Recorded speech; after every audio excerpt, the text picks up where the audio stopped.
Punk Revolution now. Today I want to talk to you about how awful copyright laws are and how they're doing exactly the opposite of what they're supposedly intended for, and it's resulting in actually before our eyes we are watching the music industry disintegrate in something that's just all about leeching and just all about sucking wealth out of our society rather than contributing anything of value. And it's we have good empirical data now. I've always disliked copyright laws. I think there's a lot of good, philosophical reasons to oppose copyright laws, but now I just read this brilliant article by Ted Gioia. I've never read anything by him, but he has a Substack and he's clearly brilliant. I love this guy, about some trends in the music industry that really illustrate this point in a really fascinating way. I can't believe I've never read Ted Gioia. He seems like the type of dude I would love. Take a look at this dude. Look at the mustache. Look at my mustache. So clearly there's something to that. So first let's take a look at some really interesting numbers that Ted Gioia highlighted in his Substack. You can take a look at music trends over the past couple years. How is music listening and consumption evolving? So first we're gonna take a look at the numbers for the catalog. Any music that was released more than 18 months ago is considered in the catalog. So that's like the Beatles and everything in the 90s, just everything from 18 months previous. We can tell this older music. And you can see it already is dominating the majority of music consumption at over 60% in 2020. And then we can actually see that number increase even further from 2020 to 2021. So we're seeing a trend here that is literally old music is dominating the music market, and that's where the majority of consumption is going, and it seems like that trend is continuing in the same direction. And then if we took a look at this other chart, which is newer music released within the past 18 months, you can see the same thing. It's just like it's like a third of all music consumption is new music, and that's just continuing to shrink as well. So already this is like a really interesting trend that I'm just really fascinated by. I want to understand what the heck is going on here. Is it just that older music is better than newer music, so when people have Spotify and they have access to all the music in the world, they're gonna go back in time and listen to Smashing Pumpkins because it's way better than Olivia Rodrigo?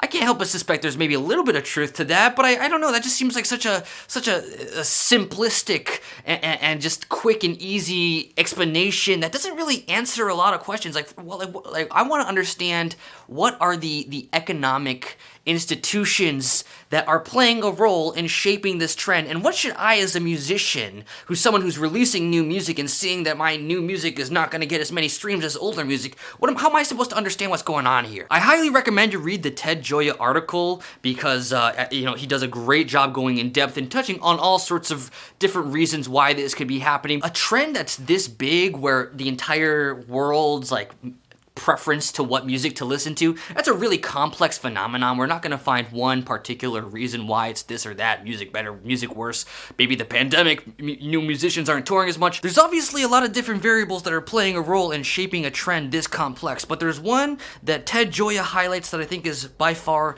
the most interesting, and I think is the most compelling reason here, and that's copyright laws, and how copyright laws are shaping the incentives of the music industry to continue just trying to extract as much wealth as possible from older songs rather than working on trying to, foster any innovation or create any new artists that are going to grow and make some amazing music. Because think about it. Imagine that you're a record label and you have a certain budget that you need to spend with the goal of trying to make as much profit as possible off of music. Maybe one thing you could do is you can hire some scouts to look through the music industry and try to find the next Olivia Rodrigo, try to find the next pop star that you think is going to make it really big. So you hire scouts to find them, you get them, and then maybe you got to pay to get them, vocal lessons, and pay for lyricists to help them write better lyrics, and pay for composers, and pay for people to help them actually record and produce the music, and then you got to pay for marketing, and then you got to,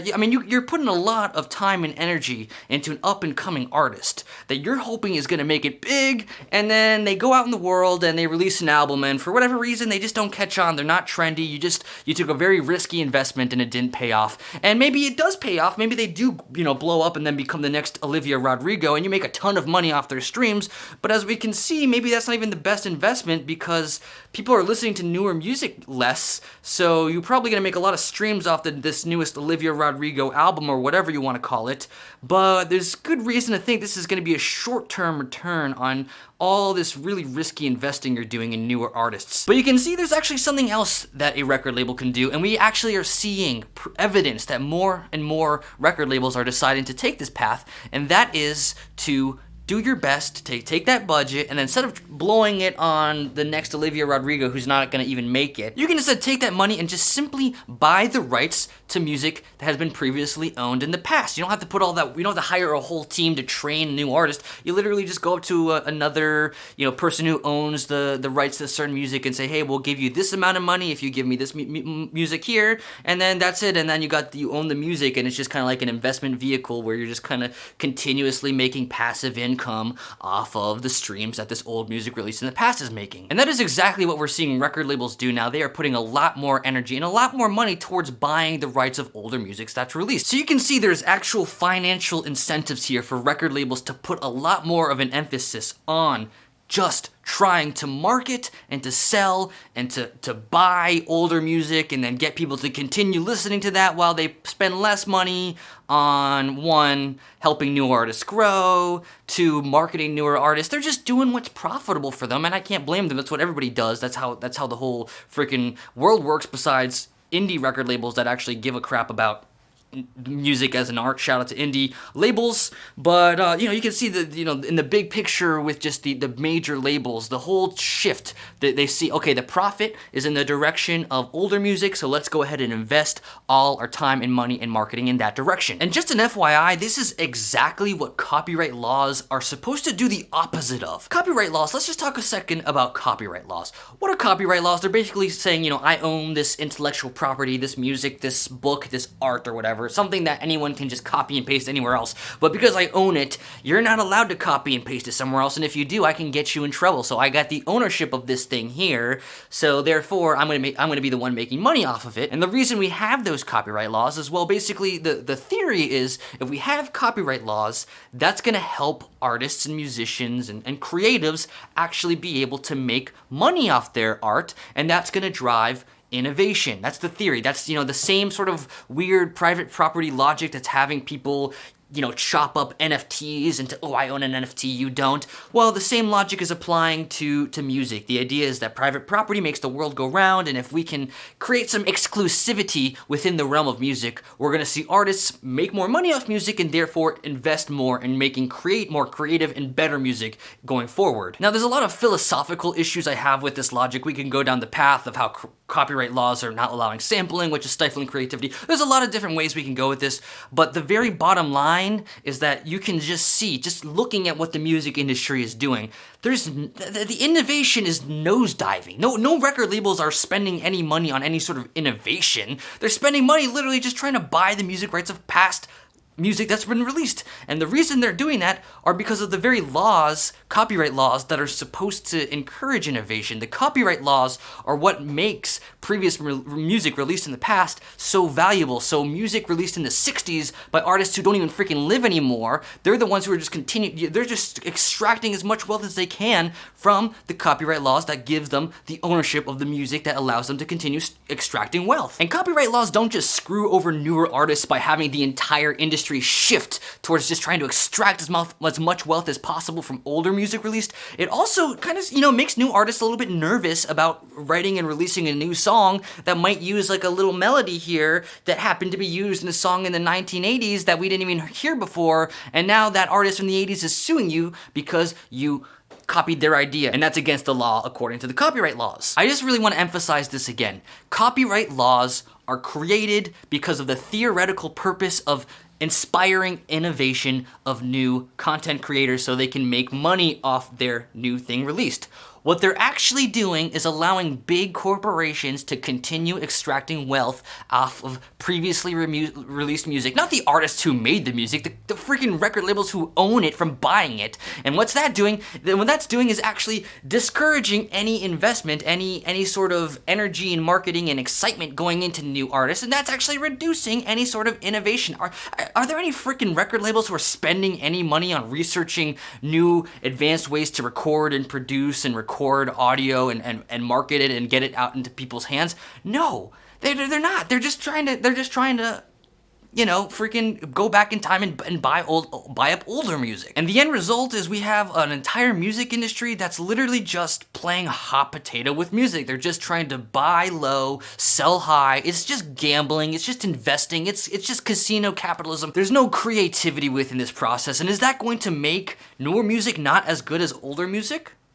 I don't know. I mean, if that's the incentives you created, and that's kind of how the industry is functioning, I could see why there'd be a severe drop in interest in making creative music. But that's obviously not what we're seeing, because I listen to albums every day from artists who are releasing fantastic albums that literally no one is going to listen to, because we are freaking artists who want to release stuff because we like to release stuff, and we are artists and because we like to do that. And that's what we're gonna do. The copyright laws aren't doing shit. They're just doing nothing besides screwing us over and making rich people even richer. So I would really love for us to actually get really serious about just destroying copyright laws. Just get rid of all of them. All those old assholes who released music 100 years ago, who literally are dead, and it's just their freaking record labels who are extracting wealth from this whole system. I promise you, they're not gonna be upset. I promise you, ask any artist, if another artist samples their music, they're gonna be ecstatic about it. They're gonna be so happy about it, and it's the record labels who are playing this game of just slamming each other's dicks in each other's faces because of these stupid freaking copyright laws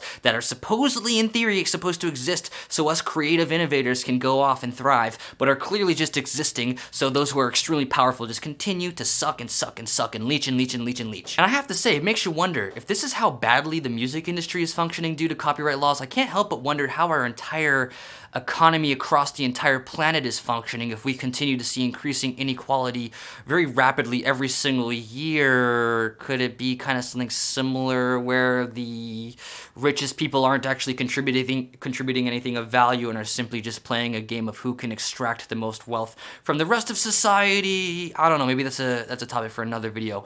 But the point is, copyright laws, they're like actually really bad. I want to talk a lot more about the philosophy of property in some point and the role copyright plays there. If you're just gonna think from a very empirical kind of perspective, just take a look at these numbers here.